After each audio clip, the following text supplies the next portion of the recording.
Sungguh-sungguh Allah sangat ridho ketika seorang hamba itu makan. Makan ketika sesuap nasi dia muji Allah, ketika minum seteguk nasi dia muji Allah. Itu kalau orang diridhoni Allah itu wali betul. Itu untuk jadi wali itu gampang. Kamu makan ridho, kamu nginjak buminya Allah ridho seneng, kamu hidup keseharian aman seneng. Nah ini supaya sampean kita semua ngaji betapa panduan Rasulullah untuk menggapai ridho Allah itu banyak yang keseharian sekali. Saking kesehariannya banyak dalam hadis dan itu sahih. Nabi menyebut hal-hal yang keseharian. Hatta ma tas'alu fi fimra'atika. Kamu punya uang, kemudian istri kamu bisa makan, itu ibadah. Bahkan sebagian ibadah itu dicontohkan Nabi yang akhirnya diprotes sahabat. Yaitu wa fi buti ahadikum sedekah. Kamu menggauli istri kamu itu ya sedekah. Sampai sahabat bilang yang benar ya Rasulullah. Ayati ahaduna syahwatahu wa huwa lahu ajrun. Masa urusan biologis, urusan syahwat kemudian dia dapat pahala. Nabi menjawab, alaysa lawadu'aha fi haramin akana alaihi wisrun. Bagaimana kalau dia meletakkan ke yang tidak benar itu kan dosa. Nah, hal-hal seperti ini yang saya ingin teman-teman semua. Saya juga agak ingin ngaji demi Anda juga agak ingin. Itu dosa sekali ngaji kok pesanan kelompok tertentu itu enggak boleh. Islam itu untuk semua. Jadi ya cuma karena di depan saya jenengan ya seakan-akan jenengan korbannya. Itu ada ilmunya dalam usul fikih itu. Jadi orang itu harus ngaji usul fikih. Nama yang disebut, mungkin Mas Sufyan masih ingat zaman ngaji usul fikih. Nama yang disebut itu tidak jaminan sebagai prioritas perintah. Jadi misalnya gini, kebetulan yang di depan Nabi itu Abu Dzar. Nabi ya bilang, ya Abu Dzarin ini uhibbuka misalnya, atau ya Mu'ad ini uhibbuka, atau ya Abu Hurairah ini uhibbuka misalnya. Banyaklah riwayat yang Nabi nyebut ya Abu Dzarin, ya Mu'ad, ya Abu Hurairah. Kemudian misalnya Nabi meneruskan khitab, ini uhibbuka, saya mencintai kamu, fakul dubur sholatin, atau sebagian riwayat disebut fala tada'an la dubura kulli sholatin, Allahumma inni ala dzikrika wa syukrika wa husni ibadatik. Saya mencintai kamu, siapa saja, Mu'ad bisa, Abu Dzar bisa siapa. Saya mencintai kamu, mohon kalau habis sholat kamu jangan lupa wiridan Allahumma inni ala dzikrika wa syukrika wa husni ibadatik. Ya Allah, tolong kami permudah supaya mudah ingat engkau. Anda tidak bisa mentang-mentang. Wong nama saya Parmin, nama saya Purnomo, itu yang diperintahkan Mu'ad misalnya. Jadi yang disebut satu, tapi khitab itu untuk siapa saja. Saya teruskan. Jadi saya mohon semua kita melakukan kebaikan itu kalau dalam kaidah fikih disebut al yakin la yuzalu bisyak. Banyak kebaikan yang kebenarannya itu 100%. Tidak punya efek samping ke pihak lain, ke kelompok lain, ke komunitas lain. Itu tadi misalnya Anda makan, dan itu murah sekali, hanya butuh satu piring. Setiap punyaan kamu muji Allah, setiap minum kamu muji Allah. Itu redaksinya Rasulullah SAW disebut, Allah sangat ridho ketika seorang hamba makan, kemudian dia memuji Allah. Atau minum, kemudian dia muji Allah. Logikanya gampang, negara seperti ini yang kamu harapkan bentuknya kayak apa, mertua, ipar, komunitas, tetangga, itu nyata terjadi itu kan belum pasti. Sementara yang mesti terjadi adalah kamu butuh makan, kalau tidak mati. Butuh minum, kalau tidak mati. Butuh bumi yang nyaman ditempati, kalau tidak kita juga mati. Sebab itu Allah kalau menyebut nikmatnya itu hal-hal yang keseharian. Alladzi at'amahum min ju'. Allah itu siapa? Allah itu yang menciptakan kamu bisa makan. Tidak berlebihan, Allah itu yang menciptakan kondisi sosial itu ideal. Zaman Nabi itu ya ada orang munafik. Orang-orang pilihan Allah itu juga diuji orang sekelilingnya yang macam-macam. Semua diuji sesuai konteks zaman dan waktu. Nah, tapi ada ibadah-ibadah yang selalu disarankan Nabi. Sampai Nabi itu pernah ditanya, ayul islami khairun ya Rasulullah, Islam terbaik itu gimana? Jawaban Nabi itu unik. It'amut to'am. Islam terbaik itu ya makan-makan, santai-santai. Ketika Allah menyebut beberapa kebaikan, falak tahamal aqobah, wa ma adrokan apa? Mal aqobah. Terusannya apa? Fakku rokobah. Terusannya apa? Au it'amun fiyaumin di masubah. Ya itu acara makan-makan itu juga Islam. Kenapa? Ya bayangkan kalau tidak ada makanan, kita mati kan? Kondisi sosial tidak ideal itu Anda masih gak apa-apa. Tapi kalau Anda tidak makan, Anda tidak minum, Kamu punya istri cerewet masih bisa hidup, punya mertua cerewet masih bisa hidup. Tapi kalau tidak makan bisa mati. Berarti penting mana istri sama makan? Penting mana? Makan. Semoga istri Anda dengar, nanti kamu disuruh makan tapi pulang deh. Itu kalau dibahasakan makan masih memahami. Penting mana nasi satu piring dengan istri. Nggak ada nasi mati, nggak ada istri belum mati. Penting mana? Gak berani jawab kan? Nah, ternyata Anda ada garang kan di depan istri. Jadi saya mohonlah, mungkin Mas Sufyan Sauri tadi yang bisa bantulah. Teman-teman tuh ngaji yang keseharian saja. Karena kita nyari ridha Allah itu berdasar firman Allah. Dan firman Allah itu menyebut keseharian tuh riang, gampang. Yaitu tadi misalnya wa min ayatihi manamukum billaili wan nahar. Termasuk ayat-ayat Allah itu kamu tidur. Maka dulu itu ada guyonan, ada tokoh Mu'tazilah, kelompok dalam Islam yang berpikir manusia itu bisa menentukan ikhtiarnya sendiri. Karena saya bisa duduk, ingin berdiri, berdiri. Karena kelompok ini nggak terima kalau semua kehendak Allah, nanti bagaimana kalau semua kehendak Allah kok ada hisab ya, ada sanksi. Lucunya itu dia akhirnya, ini cerita ya, mencintai seorang perempuan, cantik sekali. Dan itu dia menjadi ahli sunnah itu oleh hal-hal yang sepele.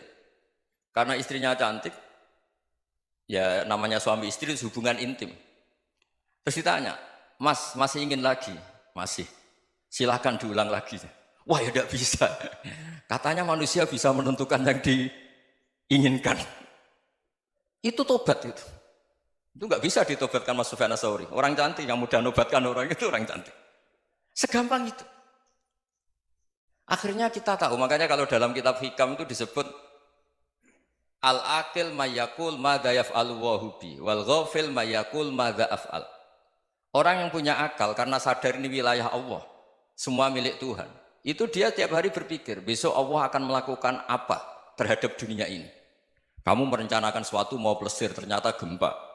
Mau wisata ke Rusia, ternyata perang. Kamu tidak pernah tahu apa yang akan terjadi besok. Wa ma tadri nafsum madza taksibu ghadan. Tapi anda semua kita ini sering punya jadwal permanen. Makanya saya kalau diundang siapa saja, sana takdir. Yang jelas Gus ini acara penting. Ya masih acara penting nak pangeran ngersakno piye. Kok ape dadi pangeran, kamu kok mau jadi Tuhan. Itu kadang ya kiai. Penting Gus acara ini jenengan harus memastikan bisa. Loh kamu itu yang ngajarin tauhid, sesuatu itu biadillah kok bilang-bilang apa pasti. Kalau maksa terus tak tobatkan loh kamu kata saya. Ya kalau gitu Gus bilang insya Allah. Wah itu hati saya, fisik saya, roh saya sudah bilang insya Allah. Tidak usah kamu latih kata saya. Nah hal-hal tauhid keseharian itu gampang sebetulnya. Wal ghafil yaqulu madza af'al. Tapi orang yang lupa Allah dia setiap hari bilang besok apa? Kita bisa melakukan apa? Seakan-akan dia itu aktor, dia penting, dia subjek permanen, dia. Padahal kita ini hanya objek kehendak Allah Subhanahu wa taala. Karena kita yakin sesuatu yang terjadi di alam raya ini kita tidak bisa apa-apa. Makanya saya sering ngaji, sering bilang saya. Ketika Anda mensifati Allah, dia yang menghidupkan. Sudah itu tanamkan, sehingga ketika kita mati, santai saja. Kenapa santai? Allah punya cara menghidupkan kita. Zaman kita hidup juga gak tahu caranya ngelola jantung, ngelola paru-paru. Kamu juga gak tahu ngelola oksigen yang tidak beracun, tidak ngandung polusi. Tahu-tahu hidup. Gak ingin tua ya tahu-tahu tua. Gak ingin mati, tahu-tahu mati. Selama ini kita hidup juga gak tahu apa-apa sebetulnya. Hanya gaya tok, punya jadwal, punya planning. Kalau kamu bisa menentukan pilihan Anda, pasti Anda istrinya cantik, 4 neriman semua, kona'ah semua. Nyatanya enggak kan? Ada 1 jelek, cerewet. Wah itu kan, nyatanya enggak bisa apa-apa Anda kan? Dan kamu bawa mati lagi. Itu kan, istri Anda juga gitu, punya keinginan, punya suami yang ganteng, yang jabat, yang neriman, yang enggak poligami. Ya enggak kesampaian juga. Kalau kita ngitung tingkat kegagalan kita itu gagal terus. Ya kan? Nah, terus ingat Allah, madza yaf'alu wa bi. Orang yang punya akal selalu berpikir Allah itu menghendaki apa terhadap saya. Lalu sama-sama orang melihat orang yang serius. Itu kata Anda itu pemikir berat, serius. Senang punya tokoh yang merengut karena kamu anggap serius. Tapi sebagian orang menganggap orang yang serius itu wong merengut, wong masam, wong muka kok ditekuk. Jadi sama Itu hati ya muqallibal qulub tsabbit qalbi ala dini. Karena kita enggak tahu cara berpikir kita tentang orang lain, tentang sekeliling kita. Misalnya kita orang baik yang jenis ngurmat fakir miskin. Ada orang bangun masjid mewah itu janggal. Apa artinya masjid mewah kalau banyak orang kelaparan? Tapi kalau yang jenis pendidikan apa artinya masjid mewah kalau tidak bisa ngaji? Nanti yang jenis infrastruktur apa artinya ini kalau semuanya punya sudut pandang yang berbeda-beda. Dan Islam mengapresiasi semua kebaikan. Tapi katakan semua kebaikan itu adalah kehendak Allah Subhanahu wa taala. Karena apapun baik Anda itu pakai fasilitas yang diberikan oleh Allah Subhanahu wa taala. Sehingga ini yang disebut kulillah sumadarhum fi khawdihim yal'abun. Ya kembali tadi ke tema-tema bahwa keseharian Anda ini sudah Islami. Saat Anda tidak bisa melakukan apa saja. Saya sering ada jenazah, biasanya kalau tetangga meninggal saya sering disuruh ngelepas. Saya bilang orang ini baik. Karena sering ngelamun di rumah, sering nganggur di rumah. Ditanya sama anaknya, kenapa Gus nganggur baik? Ya kalau dia nganggur artinya juga agak berbuat sesuatu yang maksiat kan? Ya kan? Orang nganggur di rumahnya ya tidak bunuh orang, tidak maling, tidak korupsi. Ya namanya nganggur di rumah. Lah cuma istri cara pandang nganggur gak menghasilkan uang itu. Tapi juga gak menghasilkan kriminal kan? Jadi sebenarnya Islam itu cara, makanya kalau sampai ngaji usul fikih itu ada kitab usul fikih, namanya Lubul Usul, itu terkenal sekali di pesantren itu. Itu kalau ngapresiasi keseharian itu luar biasa. Izma min mubahin illa wa yatahaqqaqu bihi tarku haramimma. Karena keseharian yang mubah saat Anda lakukan itu ada kehebatan yang luar biasa, yaitu meninggalkan haram. Makanya dulu banyak orang-orang alim ketemu temannya itu guyon sampai semalaman. Itu biasanya yang semangat Islam itu kiai kok tidak tahajud, kiai kok tidak witir. Orang yang sedang mapan uangnya banyak, malam itu tidak kelayaban itu sudah luar biasa. Melawan nafsu supaya tidak maksiat itu sudah luar biasa. Supaya lupa guyon sama temannya semalaman sampai subuh. Gejlok-gejlokan ngenang zaman miskin, zaman kuliah nggak jelas, zaman apa. Melihatnya jangan takut tahajud. Seperti ini meninggalkan tahajud, tapi meninggalkannya ini talkul muharramat. Jadi kayak apa hebatnya? Sehingga Imam Ghazali punya riwayat yang agak unik. Hatta takuna ibadatu akhiri hadil ummah iku an-naum. Sehingga suatu saat ibadah terbaik umat ini itu tidur. Itu kan riwayat kontroversi. Ketika Imam Ghazali tanya, kenapa iya? Kenapa kamu mulai keluar dari rumah itu sudah banyak maksiat? Melihat perempuan yang enggak mahram, melihat fenomena. Tapi kalau kamu tidur itu enggak melihat apa-apa. Tapi juga kamu jangan nganggap tidur itu ibadah betul. Saatnya melakukan fardu ain malah masih tidur. Tapi itu sudut pandang yang menjadikan kita Islam itu gampang. Jadi saat Anda tidak bisa aktivitas apa-apa, misalnya ada beberapa orang yang lumpuh. Lumpuh itu memang nggak bisa Jumatan, nggak bisa ibadah, tapi dia juga nggak bisa maksiat. Tidur itu memang Anda saat itu tidak bisa tahajud, tidak bisa witir, tapi saat itu ada zina, ada maling, tidak gosipkan orang, tidak bully orang, tidak menanamkan kebencian, tidak hasud. Sehingga tidur menurut Allah Ta'ala wa min ayatihi manamukum billaili apa? Wan-nahar. Karena di tidur itu selain ada unsur istirahat, jaga kestamina, juga ada unsur meninggalkan beberapa keburukan. Nah saya mohon ibadah yang keseharian ini kita jaga. Supaya kita semua baca ayat itu fasih. Fasih itu tertanam di hati. Allah itu siapa? Alladzi at'amahum min ju'i wa amanahum min khauf. Dan Allah kalau cerita di Quran itu anna sababnal ma'a sabba thumma syaqaqnal ardha wa syaqqa fa ambatna fiha habba wa inaba wa qadba wa zaituna wa nakhla wa hadaika hulba. Kamu tahu saya ini siapa kata Allah? Saya ini adalah Tuhan yang menurunkan air, kemudian ada tanaman banyak. Habba wa inaba wa qadba, ada zaitun, ada tin, kalau orang Jawa mungkin ada tela, ada padi, ada mangga, ada pisang. Sudah. Wa inaba wa zaituna wa nakhla wa hadaika hulba. Ada perkebunan yang lebat. Tujuannya apa? Mata Allahkum, silahkan kamu pakai, kamu nikmati. Tapi karena kadang kita ini punya ide-ide besar. Tadi untuk syukur saja nunggu punya istri riman, rumah baik, tetangga baik, komunitas baik, semuanya baik baru syukur. Lama-lama nanti ada di surga, syukurnya nunggu surga paling kelas A. Itu sudah ada yang menghuni Rasulullah, kamu nggak boleh di situ.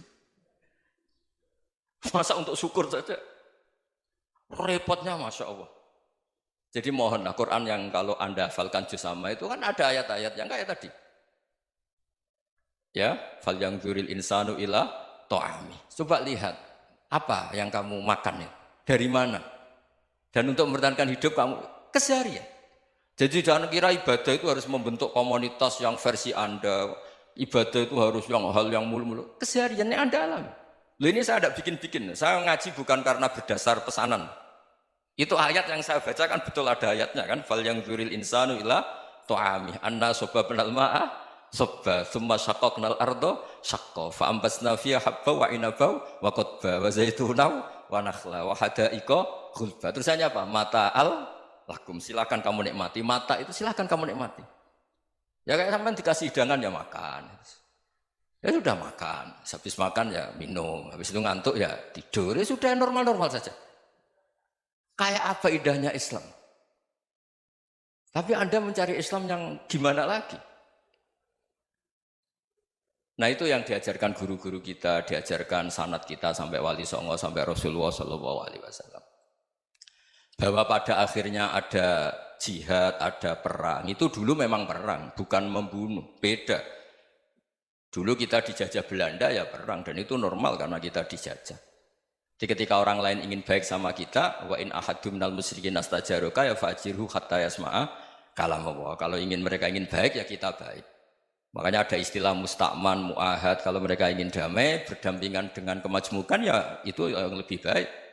Karena memang Islam menghormati proses perdamaian. Saya akan mengkagumi Gus Dur dari segi fikih. Ketika Gus Dur dilengsarkan dari presiden, yang paling saya kenang dan para ulama seluruh Indonesia, mungkin seluruh dunia mengenang adalah keberhasilan Gus Dur mengelola konflik itu tidak pertumpahan darah. Satu prestasi yang insya Allah jadi amal beliau, semoga mendapat ridhonya Allah Subhanahu wa Ta'ala. Karena yang paling dihindari oleh Islam sebisa mungkin adalah jangan ada darah menetes, apalagi hanya demi kekuasaan. Lorien jadi presiden dilengsarakan nggih. Lah kok purun 300.000 tiyang ajeng pun tanda tangan ajeng mempertahankan kula nek perlu kurban nyawa. Cuma kula mikir lah iya jabatan nek negara iki dhuwure apa sih presiden itu? Kok sampai harus meneteskan darah manusia Indonesia? Mbok betul perlu. Meneh-meneh terbukti dewi. Saya akan mengkagumi Gus Dur dari segi fikih. Ketika Gus Dur dilengsarkan dari presiden, yang paling saya kenang dan para ulama seluruh Indonesia, mungkin seluruh dunia mengenang adalah keberhasilan Gus Dur mengelola konflik itu tidak pertumpahan darah. Itu satu prestasi yang insya Allah jadi amal beliau, semoga mendapat ridhonya Allah Subhanahu wa Ta'ala. Karena yang paling dihindari oleh Islam sebisa mungkin adalah jangan ada darah menetes, apalagi hanya demi kekuasaan. Sehingga Rasulullah SAW sampai berdamai ketika terjadi tarik ulur di Sulhul Hudaybiyah. Saat itu Suhail bin Amr memberi sekian poin yang mendikte Rasulullah, semuanya merugikan Rasulullah. Tapi tidak semuanya merugikan Rasulullah, tidak ada yang menguntungkan sama sekali. Tapi Rasulullah menuruti itu semua demi tidak bertumpahan darah. Padahal Suhail bin Amr zaman itu masih kafir. Sehingga menjadi fikih bahwa perdamaian itu harus kita jaga. Sampai ada ayat wa in janahu lisalmi fajnalaha wa tawakkal 'ala Allah. Jika mereka ingin damai, kamu harus menuruti itu. Sehingga damai itu pula yang zaman era Gus Wahid, ketika beliau menginginkan negara berdasar Islam, itu banyak di buku, termasuk beliau panitia 9 persiapan kemerdekaan Pebuki, juga tadi Gus Solahuddin cerita. Beliau akhirnya kompromi juga dengan negara yang berbentuk Pancasila. Kemudian itu disosialisasikan era Muktamar Situbondo, yaitu Kiai Haji Ahmad Siddiq, didukung oleh Gus Dur karena zaman itu beliau kalah sepuh sama Kiai Haji Ahmad Siddiq. Jadi itu fikih-fikih yang saya menjadikan pengagum Gus Dur, karena ibadah Darul Mafasid Muqaddamun ala Jalbil Masalah adalah ibadah yang luar biasa. Berikutnya saya mohon sama Kiai Haji Solahuddin Wahid berkenan saya cara berpikir begini untuk Gus Dur. Jadi saya ini dari keluarga Kiai, saya juga senasab dengan keluarga Mbah Hashim karena sama-sama turunan Mbah Sambul Asem. Jadi beliau adalah Abdurrahman bin Wahid bin Hashim bin Asy'ari bin Wahid lagi, terus bin Abdul Halim 2 sampai Mbah Sambu. Kira-kira nasabnya sama dengan saya, dengan Mbah Hamid yang dari jalur itu. Saya mau bercerita begini. watak seorang cucu itu biasanya mengalir dari pikiran besar mbah-mbahnya atau leluhurnya. Karena setiap mbah-mbahnya pasti berdoa dzurriatan thayyibah, yaitu anak cucu yang baik. Saya sengaja di sini bawa kitab yang ditulis oleh Muhammad Asad Shihab, seorang Libanon. Menulis bahwa Mbah Hasyim Asy'ari adalah terhitung sebagai mujaddid, sebagai pembaharu Islam setidaknya di Asia sini atau di Indonesia. Di sini ada kitab ini diterjemah beberapa kali, sebagian oleh Kiai Haji Mustafa Bisri, sebagian oleh Kiai Sodik Semarang. Saya punya edisi asli, edisi Arabnya. Karena saya dari awal ingin ngaji sama santri-santri Tebuireng. Karena buyut-buyut saya itu termasuk gurunya Mbah Soleh Darat. Jadi buyut saya yang di Kudus, Pondok Damaran itu dulu Mbah Soleh Darat pernah ngaji di situ. Dan Mbah Hasyim kecil pernah ngaji sama Mbah Soleh Darat. Dan tentu biasa itu dalam ilmu sanad, guru-guru saya indukannya di Mbah Hasyim juga pernah ngaji beberapa ulama di Pantura. Dan saya pastikan di antara perilaku atau manhaj Mbah Hasyim adalah, ini saya baca, guru-guru beliau kemudian ada perilaku yang persis ditiru Gus Dur. Jadi itu bukan sekedar bukan sekedar mitos atau kebetulan, beliau punya pilihan-pilihan yang dipilih sampai akhir hayatnya. Di sini ada cerita proses Mbah Hasyim ngaji, kemudian pernah ada seorang Jerman mau belajar Islam sama Mbah Hasyim, kemudian ditemui beliau dengan sangat hangat. Ketika sudah mengenal Islam secara detail, ya saya ulang lagi, ketika sudah mengenal Islam secara detail, beliau ngendikan, kamu jangan tergesa-gesa, kata beliau, kamu harus menerima Islam ini secara al-bayyinah, secara argumentatif, secara logika yang benar, jangan karena terpaksa. Itu pula yang akhirnya Mbah Hasyim mendorong khurriyatul fikri, orang itu harus merdeka dalam berpikir. Itu pula yang mengilhami Rasulullah SAW ketika Sulhul Hudaybiyah. Orang kafir yang masuk Islam harus dikembalikan ke habitat kafir, karena itu habitat asli, karena rata-rata dulu suku Mekah zaman itu kafir semua. Tapi yang orang Islam masuk kafir harus dibiarkan karena dianggap kembali ke habitat. Tentu semua perjanjian itu merugikan Rasulullah SAW. Tapi yang unik, Rasulullah itu menerima itu semua. Kata Rasulullah, sudah perjanjian itu kita terima saja. Akhirnya perjanjian itu diterima. Kemudian tapi Nabi hanya minta satu hal. Orang kafir Quraisy tidak boleh melarang orang diskusi Islam. Akhirnya mereka diskusi tentang Tuhan, tentang agama, tentang macam-macam.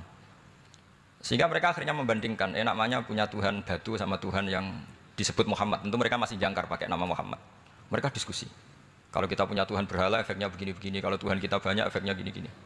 Diskusi. Yatafawaduna fil hadis. Mereka diskusi secara terbuka. Terus fama ahadun yaqilu syai'an illa dakhala fihi. Kemudian seseorang yang berpikir secara benar, yang mengenali Islam, pasti akan masuk Islam. Sehingga karena mereka diskusi bebas tanpa tekanan, akhirnya mereka memilih Islam. Dan selama mereka Islam, mereka akhirnya ikrar Islam sama ikrar ya cara sekarang ikrar, kemudian menjadi Muslim. Dan otomatis perjanjian itu dibatalkan.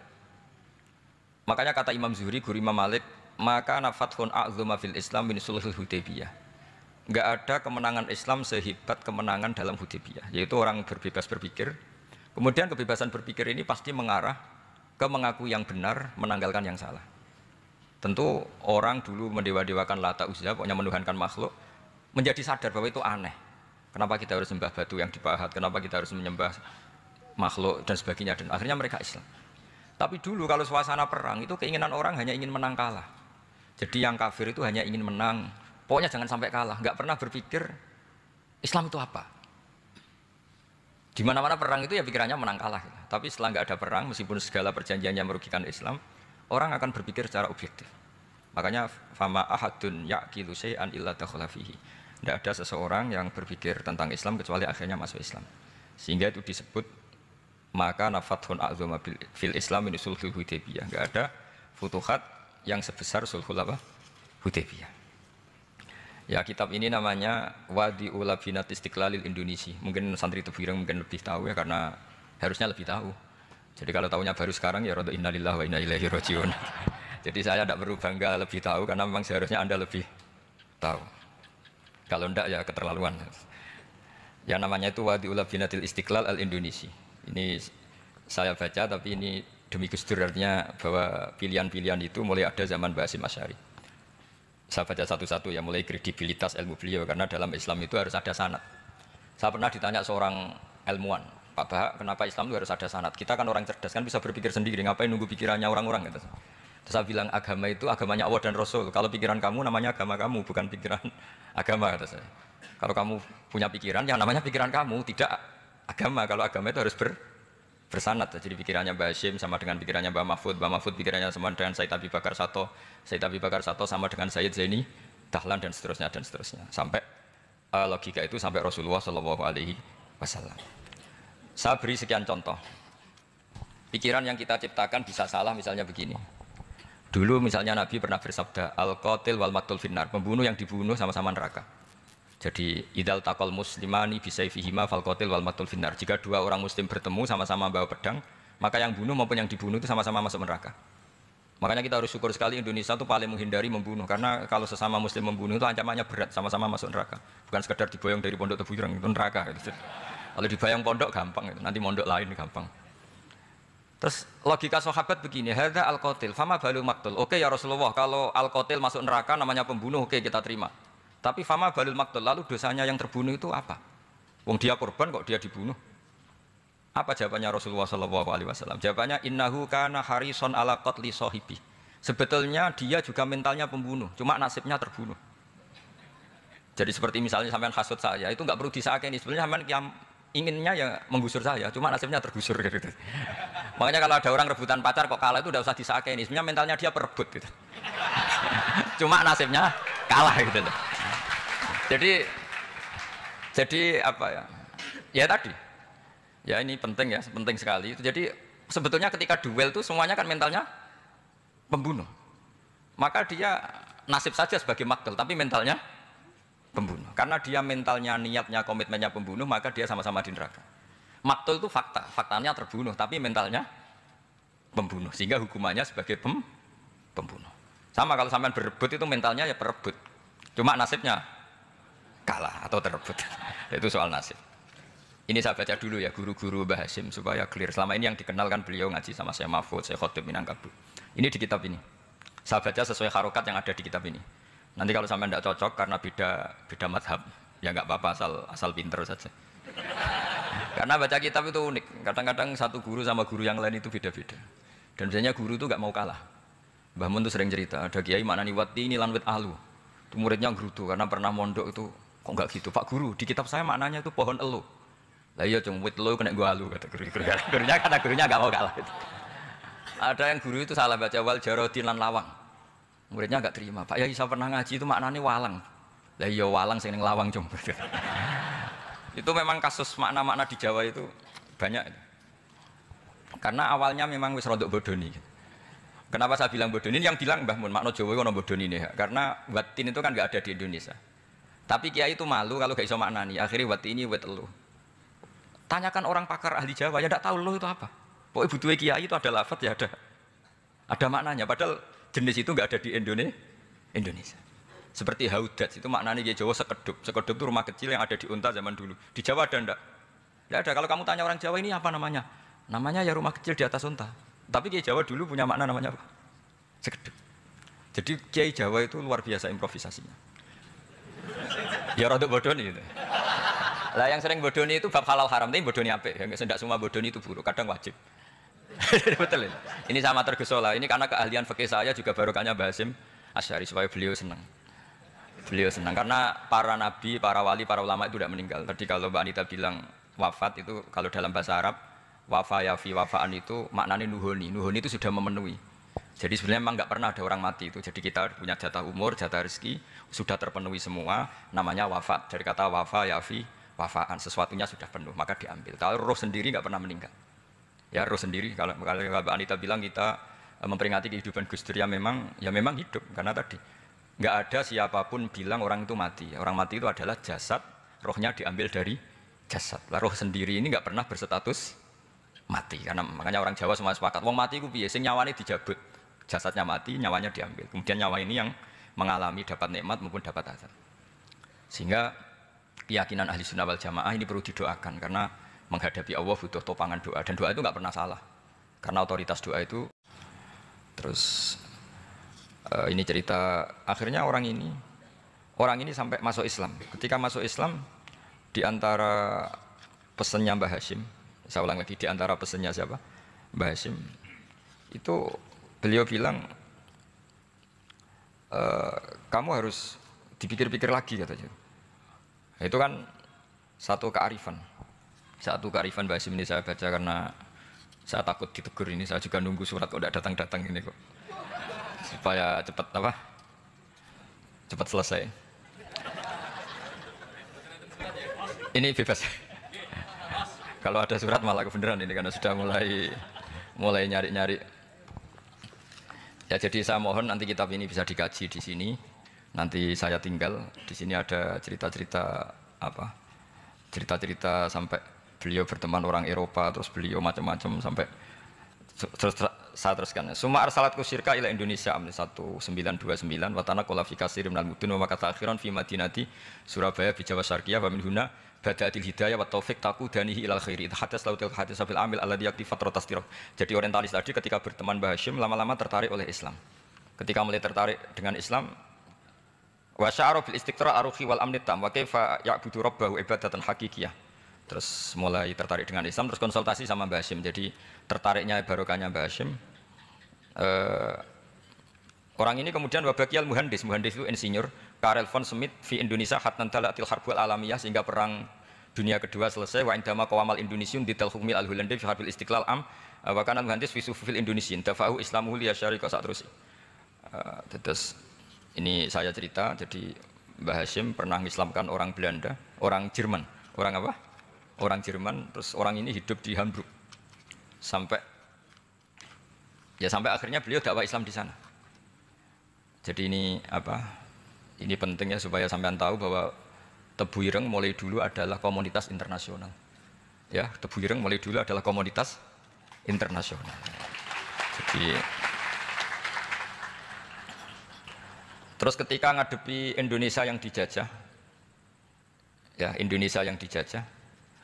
ini Mbah Hashim bersama kawan-kawannya sepakat iktikaf di Multazam. Ini saya baca ya.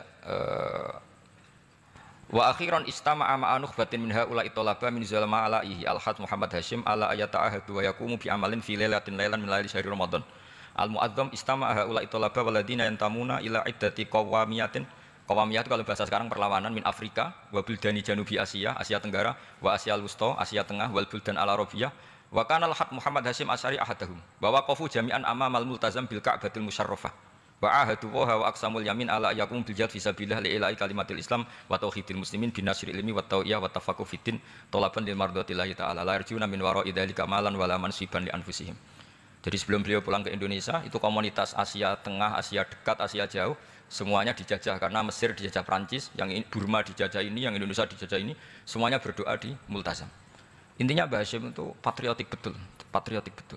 Tapi ya religius betul. Beliau berdoa di Multazam, beliau menyanggupi siap jihad melawan penjajah, tapi saat itu juga berikrar kalau semua itu tidak untuk nyari pangkat. Makanya saya yakin Gus Dur adalah orang saat jabat presiden karena supaya Indonesia tidak chaos. Buktinya apa? Ketika beliau dilengsarkan ya santai saja. Wong ngajine wa mal hayatud dunya illa mataul ghurur. Jadi ya santai saja itu. Enggak jadi masalah. Terus kitab ini menerangkan, ini saya baca ya. Li khidmatid duwal alladziina laha musta'maratun. Musta'marat itu dijajah mislu Holanda wa Inggris wa Rusia wa Pernisia wa fi hadzal amri bidzat ara anna 'alal muslimin wal mas'ulin khususan. Ini intinya ulama-ulama yang dari timur jauh kemudian sowan ke Mbah Hashim minta fatwa karena negara-negara mereka juga dijajah. Jadi dulu orang dari Jerman, dari mana-mana belajar Islam juga sama Mbah Hashim. Yang negara-negara Asia Timur, Asia Dekat itu juga kalau konsultasi kemerdekaan juga sama siapa? Mbah Hashim. Jadi uniknya kitab ini ditulis oleh orang Libanon. Jadi orang Libanon itu saking penasarannya sama Mbah Hashim Asy'ari itu datang ke sini. Ya datang ke sini untuk belajar sama Mbah Hashim. Dan di antara belajar itu kemudian sampai sini ternyata tamu-tamunya Mbah Hashim dari berbagai negara. Mulai yang konsultasi cara memerdekakan negaranya karena mengalami dijajah, sampai cara belajar Islam yang benar. Termasuk tadi yang Karel von Schmidt tadi yang masuk Islam karena konsultasi sama Mbah Hashim. Padahal dia orang orang Jerman. Terus di antara kelebihannya Mbah Hasyim ini juga ditiru Gus Dur, wal haji Muhammad Hasyim la yajidu kharojan ayuna kisau same' wal mukhatab bal yurahibu bidzalik. Mbah Hasyim orang yang enggak tersinggung ketika pendapatnya ditentang atau digugat oleh lawan bicaranya. Beliau santai, tidak apa, terus ya tidak berontak, ya santai aja. Enggak terus angger dibantah, oh membantah kiai kualat, enggak, itu enggak ada sanadnya. Nah ini saya pastikan ya bahwa kehebatan Gus Dur itu kita enggak lepas dari barokahnya siapa? Mbah Hasyim. Sekali Rasulullah SAW sebagai Sayyidul Khalqi, Sayyidul Anbiya al-Mursalin, beliau yang ngakui ana da'watu Ibrahim wa bisyaratu Isa. Aku hebat ngene iku barokah dungane Nabi siapa? Ibrahim. Maka ini sesuatu yang saya tekuni, jadi enggak salah kalau bicarakan Gus Dur ya harus bicarakan Mbah Hasyim. Sama bicarakan Nabi Muhammad SAW juga harus membicarakan Jadduhul A'la yaitu Ibrahim alaihissalam. Jadi ini kitab bisa dipakai atau digasap ya enggak apa-apa. Artinya gini, gasap itu kalau saya ada ridho jadinya gasap, kalau ridho ya jadinya boleh. Dan menjadi gasap kalau nggak dipelajari. Ya, jadi kalau enggak terus tinggo jimat itu kita fokus bahas sakti, wah ya repot makanya ini. Nah kalau dipakai itu gasap. Tapi kalau nanti didiskusikan sama teman-teman, kemudian menjadi baik, menjadi luar biasa, saya ikut ngamal. Terus saya ulang lagi, saya teruskan. Ittisolatuhu itu komunitas beliau. Lahu ittisolatun wasi'atun wa mukatabatun ma'a katsirin min zu'ama'il alam al-islami fi dzalikal ahdi. Bainahum Asy'abul Aziz As-Sa'libi wa Sayyid Diyauddin wa Syairozi. Adwul Injil terus. Beliau punya perkawanan besar di komunitas internasional, termasuk Syekh Muhammad Abdul Karim Al-Khattabi wa Sayyid Alawi bin Thahir Al-Haddad, Mufti Sultanati Johor. Ya, beliau berkawan dekat sama muftinya kerajaan Johor, wa Muhammad Ali wa Syaukat Ali bil Hindi, wa Muhammad Ali Jana Muhammad Iqbal. Muhammad Iqbal yang terkenal di India itu, wa Sayyid Hibaduddin Asy-Syahrastani, wa Wazirul Ma'arif Al-Iraqiyah. Beliau berteman sama PM Irak. Jadi kalau Gus Dur dari Mesir belajar di Irak, ternyata dulu mbahnya teman akrabnya Perdana Menteri apa? Irak. Terus banyak waro'isu Majlis Tamyiz wa Sayyid Al-Alama Muhammad bin Aqil wa Sayyid Muhammad Jadul Maula wa Sayyid Muhammad Surur saat terusnya itu. Jadi ini nanti saya tinggal termasuk catatan-catatan ini, saya mohon ridho dari Gus Solah dari supaya santri-santri sini belajar Mbah Hasyim lebih serius supaya gampang. Kenapa saya katakan harus seperti ini? Dulu Nabi Ibrahim itu diantara anak cucunya itu secara lahir ada yang tidak soleh. Karena anak cucu itu punya otoritas sehingga anak cucu ini yang menstatuskan Nabi Ibrahim. Sampai Allah sendiri yang meluruskan pengklaiman itu, yaitu ada ayat maka anak Ibrahimu Yahudiyah wala Nasranian, karena ada orang yang bernama Yahuda bin Yakub bin Ishak bin Ibrahim. Karena Yahuda punya pola tertentu dalam beragama, terus seakan-akan mbah-mbahnya paling ya begitu. Akhirnya Ibrahim pernah disetatuskan sebagai Yahudi. Sampai Allah sendiri yang ngendikan maka anak Ibrahimu Yahudiyah wala Nasranian.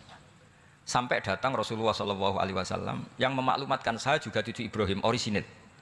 Dan saya pastikan Ibrahim itu bukan Yahudi tapi bapak tauhid. Semenjak itu Ibrahim dipulihkan namanya, bukan Yahudi tapi bapak tauhid. Yaitu diistilahkan Nabi millata abikum Ibrahim, semua tauhid adalah nginduk kepada Nabi siapa? Ibrahim.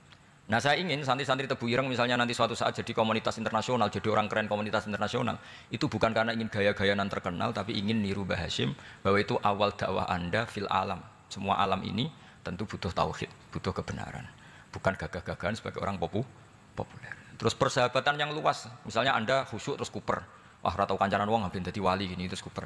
Mungkin Anda tidak akan jadi wali karena sanadnya Mbah Hasyim itu perkenalannya luas. Sementara kamu milih kuper, gak pernah berteman orang, tapi sanadnya sampai Mbah Hasyim itu membingungkan sanad itu. Wong Mbah Hasyim tidak gitu kok kamu nyanatkan begitu. Jadi kalau santri Tebu Ireng mulai sampai di kamar, terus ngobong dupo, terus memperkenalkan diri jadi wali. Gitu. Nanti tonggo kamu ngira itu produk Mbah Hasyim, karena kamu santrinya. Kan dianggap cerminan gurunya sampai Mbah Hasyim. Nah kalau ada yang teman-teman gitu harus dimaklumatkan itu sanad mungkotek. Bahwa sanad itu tidak benar. Ini kapan ini ditegur, ini saya sudah mulai menunggu. karena ya repot ini kalau kelamaan ini nanti itu. Terus ini khazanahnya Mbah Hasyim. Khazanah itu ya perpustakaan kalau sekarang. Maktabatuhu. Tu'addu maktabatul khat Muhammad Hasyim Asy'ari min aghnal maktabat likhtiwaiha ala anfasil kutub. Jadi ini kadang harokatnya ya beda dengan bacaan saya. Sama nanut bacaan saya saja. Di sini ditulis anfusil kutub. Kalau saya baca anfasil kutub karena maknanya kitab terbaik. Kalau kitab terbaik bacanya bukan anfus tapi apa? Anfas. Ya nanti kamu debat sendirilah sama teman-teman ini bacanya apa. Karena ini kadang harokatan. Kalau kadang harokatan repot. Abe bantah itu kadang sungkan mbek sing aran, orang bantah kadang beda. Lah supaya selamat, iki ora saleh mualif, khotote sing goblok biasanya gitu korban. Biasanya gitu kalau untuk menyelamatkan kiai itu, ini yang ngetik yang salah. Padahal kadang kiai ini barang ya rontok salah tapi ya sembol. Daripada suudzon sama kiai kan mendingan sama pengurus. Ya gitu ya sepakat ya. Jadi ya sudah terus. Ya saya baca. Tu'addu maktabatul khat Muhammad Hasyim Asy'ari min aghnal maktabat likhtiwaiha ala anfasil kutub al-ilmiyah al-islamiyah. Jadi kalau tadi yang diceritakan para kawan-kawan Gus Dur suka baca. Itu Mbah Hasyim itu kitabnya banyak sekali dan semuanya kitab terbaik. Min matbu'atin baik yang dicetak wa makhtutatin baik yang masih tulisan tangan. Athariyatin qadimah baik kitab-kitab yang sudah hampir punah karena saking lamanya. Wa tadummu hadil maktabah jullal kutub al-mu'allafah wal lughat al-arabiyyah wal indonesia wal jawiyah wal malaysia wa ba'dal lughat al-ajnabiyyah al-ukhra. Jadi zaman Mbah Hasyim itu perpustakaannya sudah ada bahasa Indonesia, bahasa Jawa, bahasa Malaysia, bahasa Inggris. Itu yang nulis orang Libanon. Sampai santrinya Mbah Hasyim tidak tahu innalillahi wa inna ilaihi rajiun. Maka ini yang kepertobatan ya saya kasih. Jadi ini saya biasa guyon, kesulitan ini guyon sama santri, saya tidak midatoni kiai, jadi ini guyon sama santri. Semoga guyonan ini manfaat. Wassalamualaikum warahmatullahi wabarakatuh.